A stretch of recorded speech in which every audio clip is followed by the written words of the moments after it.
In this lab, we're going to determine the identity of an unknown using NMR. NMR stands for Nuclear Magnetic Resonance Spectroscopy.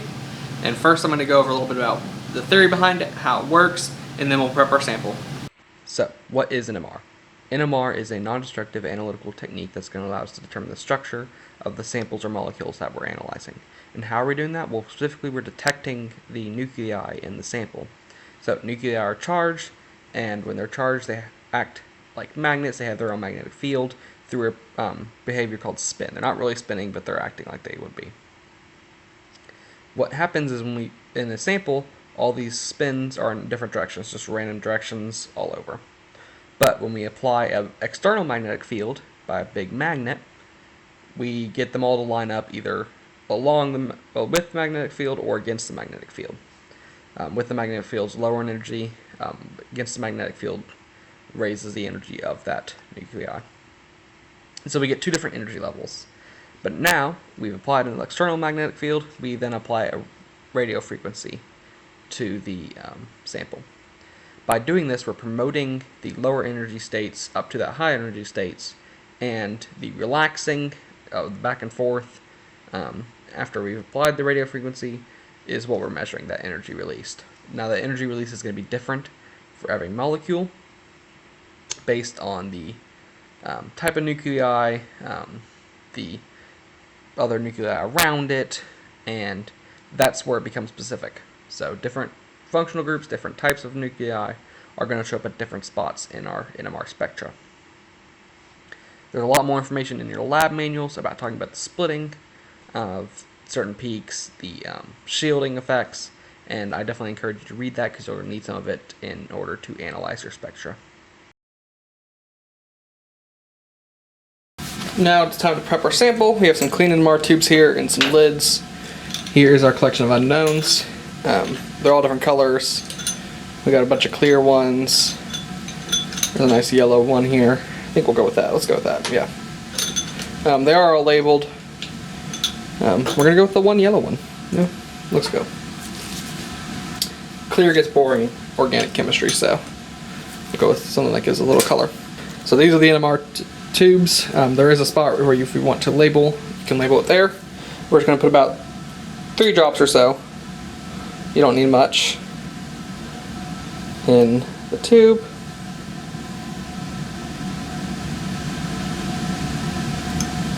Probably good.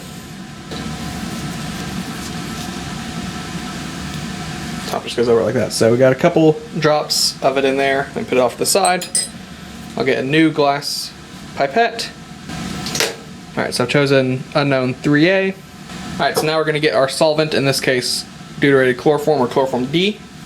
Chloroform D or deuterated chloroform is just chloroform that's had all its hydrogen nuclei converted into deuterium nuclei. That's important because when we do our proton NMR, we want to be detecting the protons and the H1 nuclei that are just in our sample.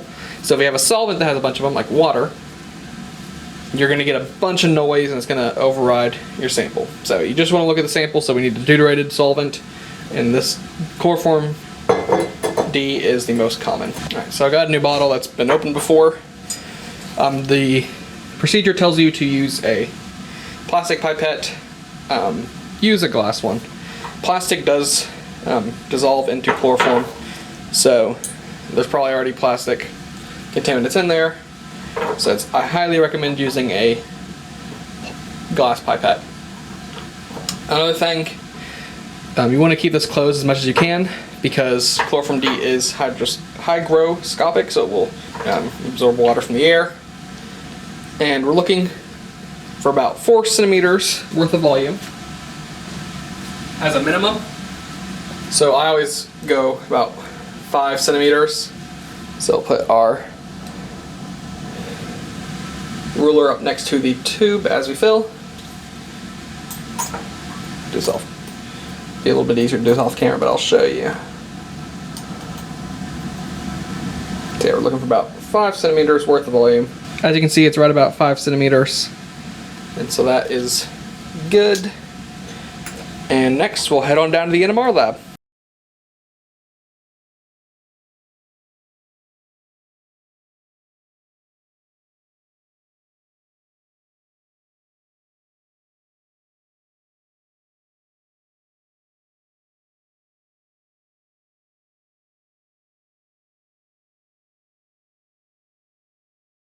Alright, so this is down in our NMR lab. That silver instrument right there is our NMR spectrometer. It's Joule ECS 400 megahertz NMR. Alright, so a couple things about this room. We do have some gas containers on the front that will vent occasionally, as well as a portable air compressor back here that will go off occasionally, so I'm going to try and speak quickly in between the two making noises. Alright, so this is our NMR. Like I said, it's a Joule ECS 400. This part down here is the magnet where it's going to be subjecting that sample to a magnetic field. Up here we have an auto changer. So I'll show you, I'll get the camera up there and show you in a moment. There is some yellow lines on the floor. That is the stay out of if you have certain electronic implants. Your lab TAs will go over that with you. Also, I'd recommend not having your phone, wallet, keys,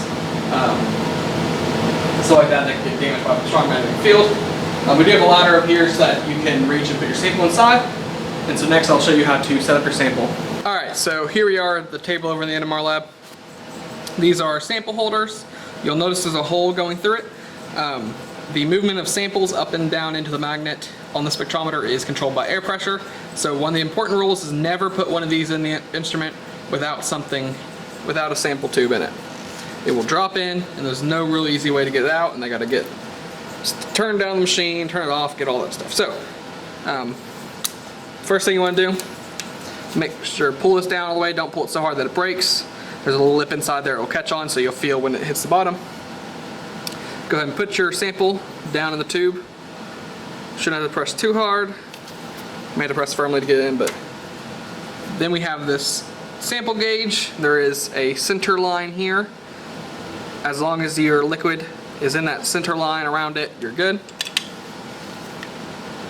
So you want to get the bottom of the sample touching this white portion. Sometimes it will pop up a little bit. As you can see, it's not really touching it, it's popping up a little bit. And to do that, you can lift this up a little bit, push down, and you'll balance it out between it touching there and having no gap around there. So it looks pretty good. Our liquid is definitely in that center line. So like I said, 4 to 5 centimeters is a good amount. You then want to take a Kim wipe and wipe down your sample tube to get rid of any fingerprints or oil from your fingers or stuff from your gloves that could be on there. Alright, so now we'll load it up into the sample carousel. Alright, so we're up on top of the ladder where the sample changer is. As you can see, there are 24 slots for 24 samples. 24 is holding a blank. These are some samples being run earlier by someone else. As you can see here, this sample is bobbing up and down. That's because it's over the hole that drops down into the magnet, but right now we've ejected it, so it's just floating on top. So we're going to take our sample, put it in lucky number 13, and then go to the computer. Alright, so here we are at the computer. You'll log into the account for the whatever user you are, and we need to open up the Delta program. So Delta has this triangle over here with the circles around it. Let it load up, and we'll get this box. There are 4 icons here. The one we want is this magnet one that's kind of shaped like the spectrometer. Click it. It's going to open up this one, connect to the instruments. Ours is the ECS 400. We got a green that says it's available, which is good. It means no one else is logged in right now. Go ahead and press connect. It'll ask for name and login. I'm using the 515-715 account right now, so you'll just click that arrow once to get it to populate, and then there won't be a password, and then you'll click own, and we pull up the Delta software. So you can see some other people, and it tells you which users they are, have been using the instrument. So let me make this a bit bigger so we can see. Full screen it. Alright, so once you're on this screen, we're on the sample jobs in queue. We're going to press this green plus over here on the top left, and that will begin the process of adding our sample. Give your sample a name, whatever you want. So I'm going to call this 362 lab. 362 NMR lab. And then we're unknown 3A.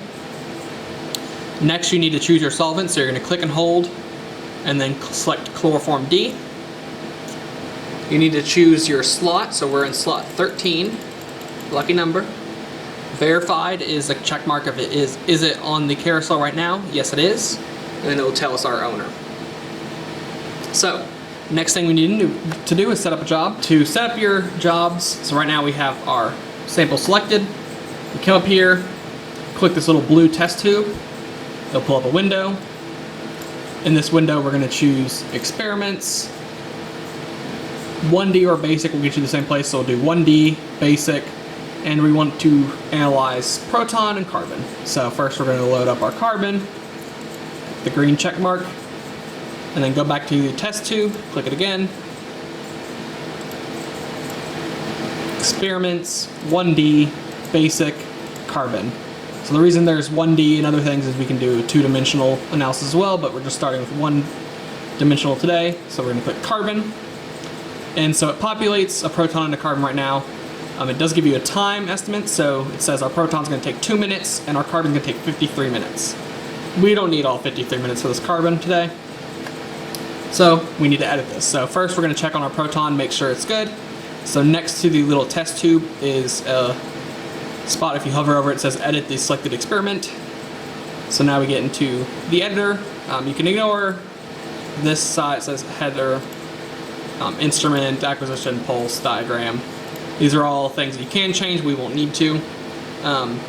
If you do get a situation where your peak kind of comes up and then down and like past the line, you may need to select auto gain, but it should be good. The main thing we need to look at here is the scans. We're going to do 8 scans, so that's good. Click the red X, and then for the carbon, do the same thing, check our number of scans. For this one we're just going to do 128, and that'll give us about a 7-minute carbon. Just go ahead and click the X, and they're both loaded. Now, just to show you, because it will be saved on the computer if you're using this account, or I can transfer to a different account. Let's say we want to save these jobs. You can come down here to this little save icon, save the selected jobs, we'll give it a name. Alright, so you can name it whatever, just save it to the desktop, press the green check if you want to save it, and then say we want to do another sample. So if we click on it, give it a name and whatever, we can click this little folder here to open the job, find the job as we saved it, click it, and it will auto-populate that job over here. So we don't need to do that today. It may be saved already, so if you want to just do that. So we'll go ahead and delete this test sample by just clicking on it and pressing the delete button on the key, or you can press the red minus sign. Alright, we'll go back to our sample. So we have 8 minutes total runtime, 2 minutes for proton, 7 minutes for carbon. Alright, so you can run it longer if you want. 2 minutes for proton, 7 minutes for carbon should be good for us. So we make sure we clicked our sample, and then we're going to come down here and press submit. That's going to submit our sample and our job. At this point, the carousel will begin turning, which you should be able to hear in the background. It will turn to our sample, which it just did, and drop our sample down. If you look in the top left up here, it does give you a little run-by-run of what is going on. So right now it's loading all the settings, getting everything together. And now it's the waiting part. Alright, so if you look in the top left up here, we can see it's now collecting proton, and it's doing our 8 scans. So wait for that to get done. Alright, so our proton's done collecting. As you can see up here at the top, it says collect carbon. So we'll go ahead and look at our proton. Oh, wrong button. I'll go back to this page, click the little file folder, and then you would need to go to data servers, click the arrow next to ECS, and the top one is the most recent always, so we'll go ahead and click that. Alright, looks pretty good. Right here is the raw data. This is the Fourier transformed data, and so we're going to click these 3 green peaks right here and open up the second page. That gives us just the Fourier transformed spectra. First thing we want to do is set up our reference point. So not all of our chloroform was chloroform D. There was still a little bit of regular chloroform in there, and so we need to set that as a reference point. So that should show up near 7.27. Yeah, so there's a little peak right here. We're going to zoom into that. Alright. And now we want to set that as 7.26. Sorry, not 7.27. In order to do that, there's a button here that has a 0 underneath a peak. We're going to click that. We're going to go down to this bar down here where it says reference, and we'll put 7.26. And then we want to click right underneath the peak, and that will shift everything based on that location. Alright, so now we're going to click the magnifying glass, and then we want to reset our view back to where we were, to the most zoomed out. So if we click and hold on this over here, the top option is reset view. We're going to do that, and let's zoom in on our spectra. So if you click underneath the line, you can zoom in like that. And we are going to want to label our peaks and calculate our integrals.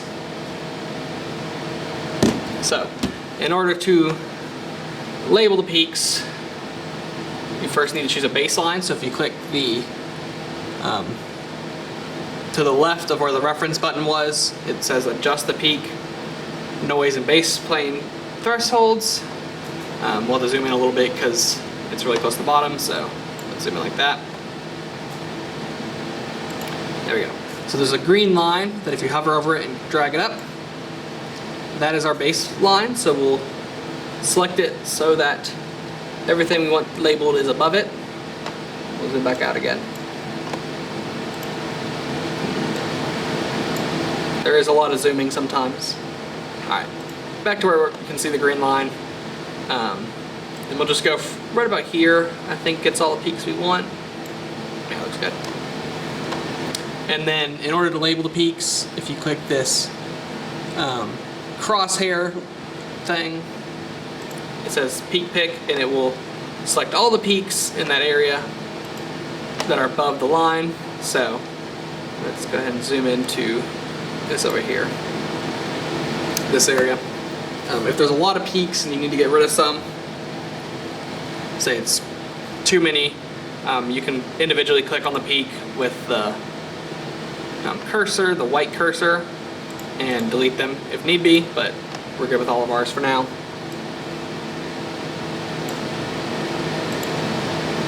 So zoom in to our spectra. So now that we got our peaks, we're going to go and get our integrals. So to do that, you click the little integral symbol up here on the top left where it says create integral. And let's zoom in a little bit so it's a little bit easier to see. Zoom into these first set of peaks over here. Now, these look like they're two separate peaks. These are most likely just some splitting. So we'll go ahead and select, click and drag over top both of them, and we'll zoom back out. And then we'll zoom in on just this region over here, and we'll do the same thing for each of our peaks.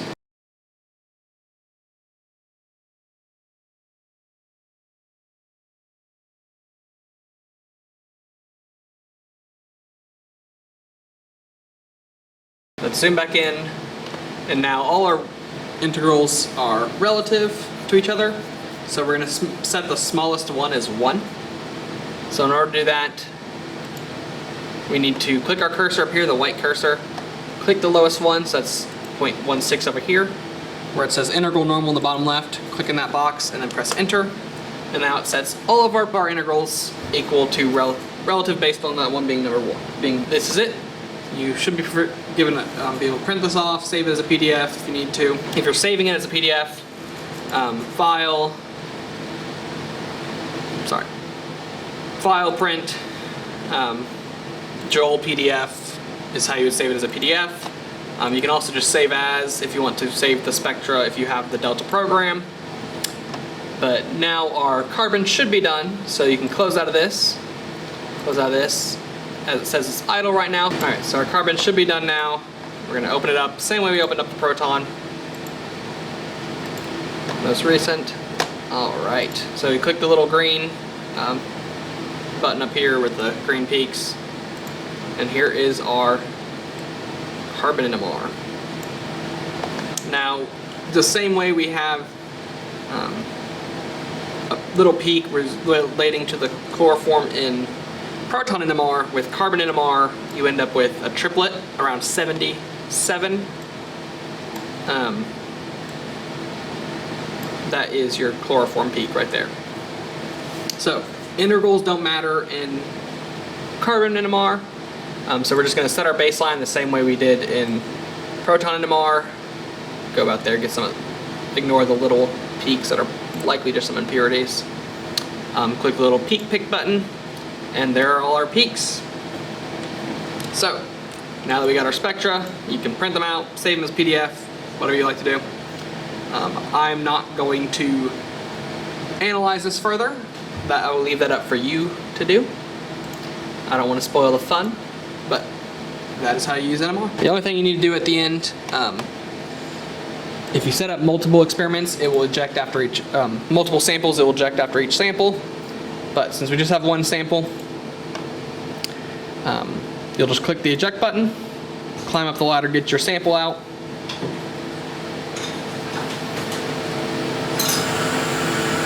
And then take it upstairs and put it in and empty out the waste. So once you are done saving your samples, collecting anything, make sure you delete your sample after you've taken it out. You then need to disconnect from the spectrometer, so go ahead and click this magnet with a minus. It'll ask if you're sure you want to disconnect. Close this window, close any of the spectra you have open, and on this window, close it again. It will ask you if you want to exit, say yes, and then never shut off this computer. Just come down here, click log off, and it will take it back to the user screen. But you want to make sure you never turn off this computer.